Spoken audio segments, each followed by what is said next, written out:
Hola, en este video vamos a hablar sobre la rotación de un objeto. Van a aparecer los conceptos de torque, como vemos ahí, y también las llamadas condiciones de equilibrio, que son parte de las leyes de Newton, como veremos en un minuto más. Vamos a hablar del primer concepto ahora y nos vamos a encontrar directamente con el llamado torque, que es un nuevo concepto, por lo menos no lo hemos visto en la clase. Y la idea del torque es que nos ayude a cuantificar la capacidad que tiene una fuerza, como vemos ahí, o como leemos ahí, para que un objeto rote. Entonces, ¿cuál es el efecto de rotación de una fuerza? Es lo que llamamos el torque. Y eso lo cuantificamos numéricamente, como vamos a ver en algunos minutos más. Entonces, por el momento, solamente recuerden esta parte. El torque tiene que ver con qué tanto hace rotar un objeto la fuerza que le estamos aplicando. Entonces, de acuerdo a eso, vamos a tener el torque. Van a aparecer varios elementos acá que tenemos que conocer, o que conocemos algunos de ellos, por supuesto, pero que tenemos que tomar en cuenta cuando tengamos que calcular el torque. Primero veamos con más detalle esto del cuerpo rígido, a qué se refiere, o de objeto rígido. Es una definición que no vamos a entrar en detalle de qué se trata, solamente vamos a decir lo más evidente, y es que cualquier objeto del que queramos ver cuál es su torque o cómo rota, vamos a suponer que no se deforma. Ya eso le vamos a llamar un objeto que sea rígido. La idea es que todas las partes del objeto están siempre a la misma distancia unas de otras, ¿ya? Y eso hace que el análisis que vamos a hacer sea un poco más simple, ya que si fuera algo como una gelatina, por ejemplo, o un objeto que sí se pueda deformar, si ustedes se pueden imaginar, lo hace más complejo, porque al girar el objeto empieza a deformarse, y no es lo que queremos, ya que eso lo hace más difícil. Así que simplemente objeto rígido no se deforma bajo ninguna fuerza que le podamos aplicar. Eso en la vida real, por supuesto, no es verdad. Los objetos tienden o tienen algún grado de deformación o pueden deformarse en algún grado, pero vamos a simplificar un poco las cosas, así que por lo menos bajo nuestras suposiciones o bajo las fuerzas o las cantidades de fuerza que vamos a aplicar, supondremos que no se deforma. Lo segundo, como ustedes ven ahí, tenía relación con el llamado origen o a veces eje de rotación. Lo vamos a tratar como sinónimos. Y la idea es que nosotros nos imaginemos, cuando tengamos algún objeto, como el que se observa aquí en la pantalla, que el objeto puede girar en torno, decía hace un minuto, a cierto punto o a cierto eje. En el dibujo está marcado aquí, por supuesto. Entonces vamos a suponer que este objeto completo puede girar en torno a ese punto. ¿Ya? No es obligatorio, digo, que exista ahí un eje real o un eje físico para que pueda girar. Es un punto que tendremos que elegir. ¿Ya? Así que es un punto simplemente que vamos a usar para la definición. Otro punto importante es el punto de aplicación de la fuerza. Estamos aquí. Y ese es el punto que es literal, donde, en este caso está por este lado, donde se aplica realmente la fuerza. Entonces, ojo con esto, es diferente al punto de rotación. Vamos a imaginarnos un punto por acá, donde el objeto puede rotar, y vamos a imaginarnos otro punto por acá, donde le aplicamos la fuerza. En todos los casos anteriores que hemos visto sobre las leyes de Newton, la verdad que esto no nos importaba. Siempre pensábamos o siempre nos imaginamos que las fuerzas se podían ejercer en un punto central, decíamos, o en un punto específico del objeto. En rigor eso se llama el centro de masa, pero no nos importaba si es que estaba más hacia la orilla del objeto, en una esquina del objeto, en el centro del objeto, no nos importaba dónde se aplicaba la fuerza. Cuando hablamos de torque ahora, como nuestro interés es ver si es que el objeto puede rotar o no, ahora sí nos va a importar que se aplique, o más bien, dónde se aplique esta fuerza, y de ahí que viene la idea del punto de aplicación, o el lugar donde se va a aplicar la fuerza. Así que tendremos que estar atentos de ese punto también. Recuerden, son dos puntos distintos. Uno es el punto de rotación o eje de rotación, y el otro es el punto de aplicación de la fuerza. Son distintos. Otro elemento es, por supuesto, la fuerza que le vamos a aplicar. Nosotros conocemos 4 o 5 fuerzas ya en este momento, pero esto vale para cualquier fuerza. Cualquier fuerza que se le aplique a un objeto puede provocar un torque, pero obviamente vamos a trabajar con las que conocemos, que son el peso, la normal, la tensión, la fuerza de fricción, la fuerza elástica, etcétera. Son las que hemos visto y las que podrían entrar acá. Cualquiera de esas fuerzas o cualquier otra, como decía, puede producir un torque. El último punto, que va a ser bien importante, es el llamado brazo de palanca, que depende de cómo lo definamos, la verdad, se puede definir, digo, de dos formas distintas. En este dibujo que yo tengo acá, está representado como un vector, y eso es importante, no es solo una línea, es un vector, en este caso, que va desde el punto de origen o el punto de rotación hasta el punto de aplicación, como ustedes ven en el dibujo. Entonces está representado eso por el vector R. Ya que en algunos casos se le puede llamar el brazo de palanca, pero como veremos también hay una definición para ello. Y nosotros vamos a elegir una para estas clases. Ya, tenemos todo eso. Otra cosa es que aquí solamente están representados los elementos del torque. El torque en sí, lo vamos a ver enseguida, se utiliza para representarlo, vamos a poner acá, la letra tau, que es la T griega, por supuesto. Entonces, esta letra, tau, la letra griega, la vamos a usar para el torque. ¿Ok? Entonces va a aparecer con ese símbolo cada vez que lo tengamos que calcular. Avancemos. Ok, entonces ahora lo que queremos es tratar de calcular numéricamente un valor para este torque, para esta medida de cuánta rotación produce una fuerza sobre un objeto. Necesitamos alguna forma de calcularlo, así que vamos a ver de dónde sale, o cuál es más bien la fórmula. Ya veremos más adelante de dónde vienen estas fórmulas, pero por ahora vamos a definirlo, simplemente la forma de calcular. Entonces, primero, recuerden los elementos que dijimos antes. Vamos a tener un punto de rotación, que puede ser aquí. Vamos a tener un punto de aplicación de la fuerza, que va a ser por acá. Vamos a tener el brazo de palanca, o más bien el vector R, ya hablaremos un poquito más de eso. Vamos a tener la fuerza, que forma un ángulo ahí, como ustedes ven, con respecto al vector R. Entonces, vamos a definir el torque, y aquí está marcado en rojo, y yo lo estoy remarcando, el torque con respecto a un punto, al punto de rotación. Esto es importante porque quiere decir que si yo elijo el torque, elijo el punto de rotación en otro lado, digamos que lo elegimos por acá, por ejemplo, como ejemplo nada más, entonces, bueno, el valor del torque sería distinto porque estoy eligiendo otro lugar. No va a haber problema con eso. ¿Ya? El torque es un valor arbitrario, depende de dónde esté el punto de rotación, es relativo al punto de rotación. Así que vamos a definir entonces la fórmula para el torque, aquí abajito, R, que se refiere al tamaño de este vector, al vector desde el punto O hasta el punto P, por F, F es la cantidad de fuerza, y Phi, que está aquí, el ángulo, se refiere al ángulo desde el vector R, si se fijan, desde esa línea hasta el vector de fuerza. Si yo continúo con el vector R, vamos a tratar de dibujarlo también aquí, entonces el ángulo Phi es desde ahí hasta donde sea la fuerza. Eso va a ser un valor bien importante. Entonces el torque se define con respecto al punto de rotación, y como vemos en esta fórmula, en la primera fórmula de la izquierda, se define o se determina multiplicando el componente de F de la fuerza que sea perpendicular al vector R. ¿Cuál es ese componente? Vamos a buscar el ángulo, o vamos a buscar más bien el componente, hagámoslo directamente, del vector que es perpendicular, ahí lo estoy dibujando, a esta línea. Entonces, vamos a necesitar ese ángulo, ¿no? Que es Phi.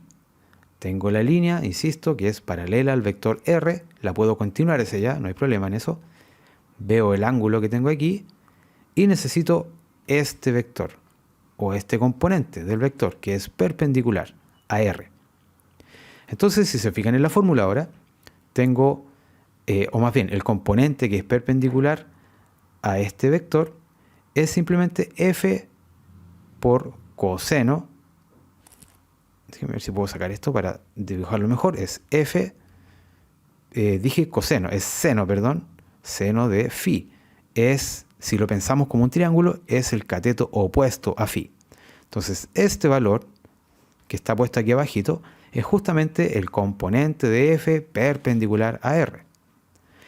Y eso lo multiplicamos por el valor de R. Entonces nos lleva, digo, a esta fórmula que vemos aquí a la izquierda, por aquí. R por F seno de phi. Bueno, es el R, entonces el valor de R multiplicado por el componente de F perpendicular a R. Es un poco larga esa frase, pero va a ser bueno recordarla cuando tengamos que calcular el torque. Porque la otra opción, como vamos a ver luego, es utilizar un producto vectorial, como veremos enseguida. En todo caso, cualquiera va a funcionar. Ahora, otra definición les decía yo del torque que lleva a exactamente la misma fórmula, o más bien, más que una definición de nuevo del torque, una definición del brazo de palanca que es distinta, es lo que se muestra por acá a la derecha. Esto lo vamos a dejar como algo opcional nada más, ya que, como ven acá abajo, es exactamente la misma fórmula, solo pensándolo levemente de manera distinta. Si se fijan en el dibujo, lo que se hace en este caso, imaginarnos una línea que continúe, por ahí la estoy dibujando, que continúe la dirección de la fuerza. A esa línea se le llama la línea de acción de la fuerza. Y ahora, en vez de pensar en el brazo de palanca como simplemente R, lo que podemos hacer, o lo que se hace en este caso, es pensar en una línea que sea perpendicular, que estoy dibujando. No quedó muy bien. Vamos a hacerla con otro color. Ahí espero que se note más. Entonces formamos el triángulo por acá, extendiendo la línea de fuerza o la línea de acción de fuerza, y R, o nuestro brazo de palanca en esta nueva definición, es la línea perpendicular desde el punto de rotación hasta la línea de acción de fuerza. Yo sé que todo eso suena un poco complicado porque son muchos elementos, ¿cierto? Así que hay que repasarlo, estar atento y volver a hacerlo cada vez que, o volver a revisarlo si es que nos vamos confundiendo, ¿ya? Ahora, como nos lleva exactamente a la misma fórmula, yo en los ejercicios voy a preferir usar esta de acá, que me parece que es un poco más simple. Ahí, esta de acá. Pero, insisto, si es que alguien ya conoce esta definición, o si a alguien le parece mejor o más práctica o más lógica o más de sentido común, bueno, la puede ocupar también, ya que nos lleva exactamente insisto, al mismo resultado. ¿Ok? Entonces vamos a definir el torque de esa manera, lo voy a dejar por aquí escrito. Es el brazo de palanca por el componente de la fuerza que es perpendicular a R. Ahí está. Otra cosa que tenemos que pensar cuando pensamos en el torque es en su sentido. Típicamente nosotros hablamos de positivo o negativo cuando hablamos de los sentidos de algún vector. Bueno, aquí no va a ser la excepción y vamos a pensar en la rotación, el efecto de rotación que produce el torque, y tenemos que entonces ponernos de acuerdo. Para eso se usa una convención. Una convención es un acuerdo, que es el acuerdo que típicamente tomamos para ver las rotaciones. Entonces nos vamos a encontrar simplemente con que hacia el lado que diríamos antihorario, vamos a suponer que es positivo. Pongámosle un más bien grande ahí. Y hacia el lado horario, ahí, vamos a suponer que es el lado negativo. Le pondremos un signo menos. O sea, cuando la fuerza haga que el objeto gire o lo pueda hacer girar en sentido antihorario, vamos a suponer aquí que el torque será positivo. Y cuando la fuerza que le apliquemos al objeto lo haga girar o lo pueda hacer girar en sentido horario, va a ser denominado como negativo. Esa es la convención de los signos. Súper fácil, la misma que ocupamos para los ángulos, así que espero que eso no nos complique demasiado. Ok, otro aspecto de la definición del vector, como veíamos delante, es que la fórmula habla del componente perpendicular de la fuerza con respecto al brazo de palanca, como yo lo denominé por lo menos. Pero lo cierto es que la definición del vector de torque pasa por un producto vectorial. Y es lo que aparece aquí. resulta que nos vamos a encontrar con un producto cruz o producto vectorial como definición para el torque. Eso quiere decir que tenemos que pensar automáticamente en 3 dimensiones.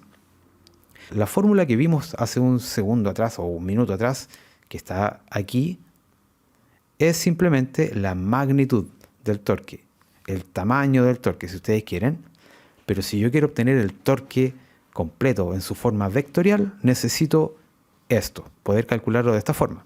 Entonces, rápidamente, solo para recordar, tendríamos que el torque, el vector de torque ahora, va a ser, ¿cómo se calculaba esto? Bueno, si es en memoria, tenemos que tomar este valor y multiplicarlo por el determinante que resulta de esa submatriz, si le llamamos de esa forma. Entonces va a quedar como y, que es el vector unitario para el eje X. Recuerden que y también se puede denominar como X unitaria, cualquiera de las dos nos va a funcionar.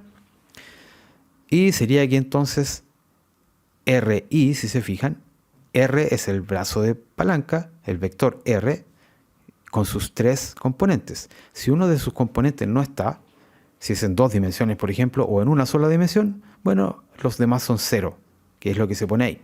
Pero en este caso, suponiendo que todos los valores son distintos de 0, sería RI, se multiplica cruzado, ¿no? Por eso se llama el producto cruz, menos, después también el otro se multiplica cruzado, menos RZ por FI.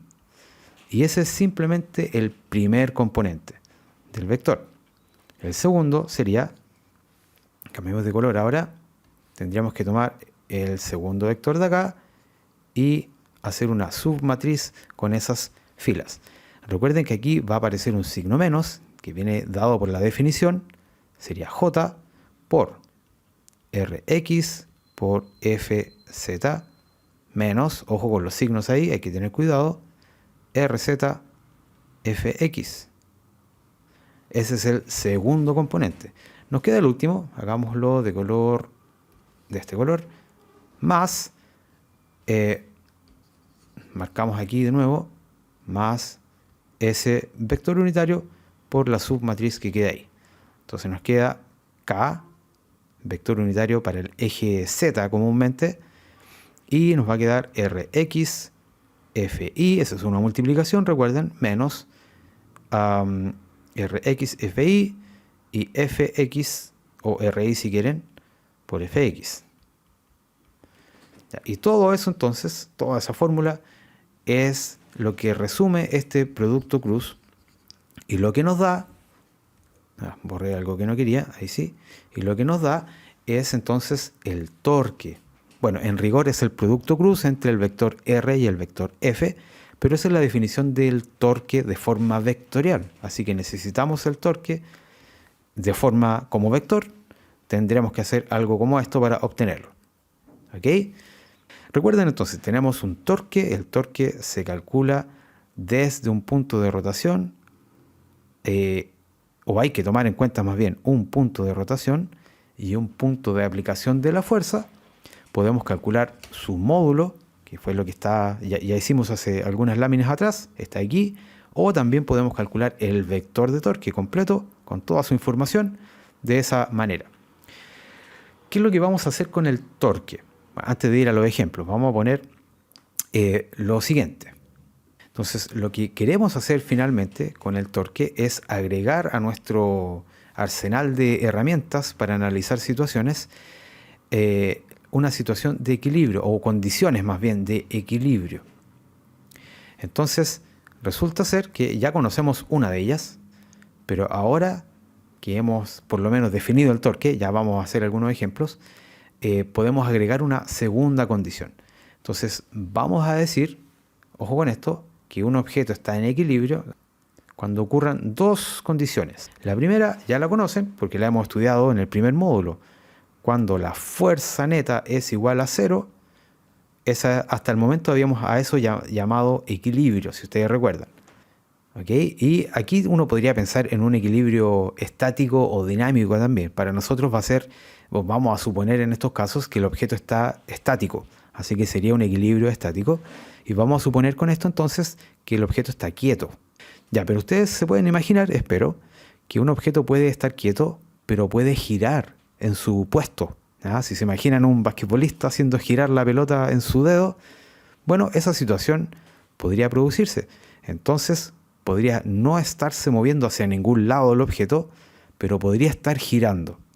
¿Ya? Entonces, vamos a suponer nosotros también aquí, y vamos a poner la segunda condición, que es la que hemos estado trabajando para llegar a ella, donde vamos a suponer que si sumamos torques, o sea, tenemos el torque neto, que tiene la misma definición que la fuerza neta es la suma de las fuerzas, ¿no? El torque neto es la suma de los torques.